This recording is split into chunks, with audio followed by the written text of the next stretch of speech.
ভারতীয় মিডিয়া মিথ্যা বলার জন্য কিন্তু তারা চ্যাম্পিয়ন ওয়ার্ল্ডের ভিতরে।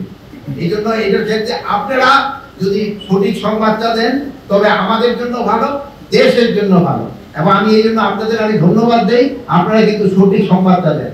এই ভারতীয় মিডিয়া কিন্তু মিথ্যা সংবাদে কিন্তু গুজবে কিন্তু ওনারা নাই বেশি। ওনারা কয়েকটা মিডিয়া আছে তাদের কাজ হলো শুধু গুজব রটানো। আপনারা তো আমি অনুরোধ করবো আপনারা একটু কারেক্ট সংবাদ দিয়ে এই গুজবটা হটাতে হবে। আপনারা কিন্তু অনেক ভালো ভালো সংবাদ দিয়ে কিন্তু ওদের কিন্তু মুখ আস্তে আস্তে বন্ধ করে আছে। আগে আমাদের লাস্ট ক্যাম্পটা ছিল হলো এদিকটা, আর এদিকটা হলো সাজেক, আদিকটা হলো ওই এটার নাম কি জায়গাটার নাম ভুলে গেলাম, ওই পানসুরির সামনে যেটা গেছে পানসুরির ওই ওই বলুন। আমরা কিন্তু ফার্দার আগে যাচ্ছি আমরা কিন্তু ওদিকে অনেক যেমন ধরেন বাগাইহাট আগে বিজেপি ক্যাম্প ছিল না, এখন কিন্তু ওখানে বাগাইহাটে বিজেপি ক্যাম্প করা হচ্ছে। এটা তো একদিনে সমস্যা তো সমাধান করা যাবে না, আজ দিন করে।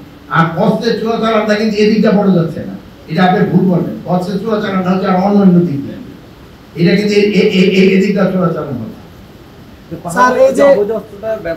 হ্যাঁ, পাহাড়ের অবৈধ অস্ত্রটা যত তাড়াতাড়ি সম্ভব এটাকে কি করতে হবে, যে অবৈধ অস্ত্র ব্যবহার পাহাড় এবং প্লেন কোথাও কিন্তু এটা অ্যালাউড না। প্লাস আপনারা জানেন 5ই অগাস্টের সময় আমাদের অনেক প্লেনে থেকে অনেক থানা লুট হয়ে গেছে। সব হাতিয়ারগুলি আমাদের কিন্তু এখনো উদ্ধার হয় নাই। এই হাতিয়ারগুলি কিন্তু উদ্ধার হয়ে গেলে সমস্যাটা অনেকটা সমাধান হবে। বাহিনীগুলির লজিস্টিক সাপোর্ট এবং দরকার হলে তাদের স্ট্রেংথ আরো বাড়ানোর চেষ্টা করা হচ্ছে। আর আপনারা বলেন যারা যে বড় বড় কথা বলতে তারাই কিন্তু মারামারি শুরু করে দিচ্ছে। এখান থেকে ইনস্ট্রাকশন যাচ্ছে, সুটটাই পড়া ইনস্ট্রাকশন দিতে মারা যাচ্ছে গ্রুপের পোলাপান। তাদের পোলাপান দিকে দেখবেন এরা কিন্তু অস্ট্রেলিয়া, ইংল্যান্ড, আমেরিকা ওইসব জায়গায় পড়াশোনা করতেছে। তারা কিন্তু সব বাইরে বাইরে পড়াশোনা করতেছে। সাধারণ পাবলিক এখানে মাইরা তারা এখানে রাজনীতি করতেছে এবং এখান থেকে তারা চাঁদাবাজি করতেছে। এটা যেন কোনো অবস্থায় না হয় এই জন্য আমরা ব্যবস্থা নিই। ভাইও কিন্তু এই ব্যাপারে খুব সজাগ চেষ্টা করতেছে। চাঁদাবাজি বন্ধের ব্যাপারে আইন শৃঙ্খলা বাহিনীর কাছে কঠোর নির্দেশ দেওয়া হয়েছে।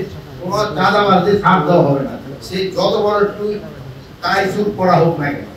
আর গরিবের জন্য যে টাকা অ্যালটমেন্ট হয় আমাদের এখান থেকে যেন প্রপার ভাবে তাকে হাতে পৌঁছে, ওই জন্য অ্যাডমিনিস্ট্রেশন করা হয়েছে। তারা ঠিক মতো মনিটর করবে, টাকা যেন ঠিক মতো পায়।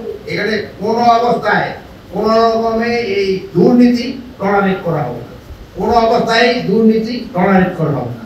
আইন শৃঙ্খলা পরিস্থিতি কেউ হাতে নিলে তারও কিন্তু আমরা ছাড়ব না।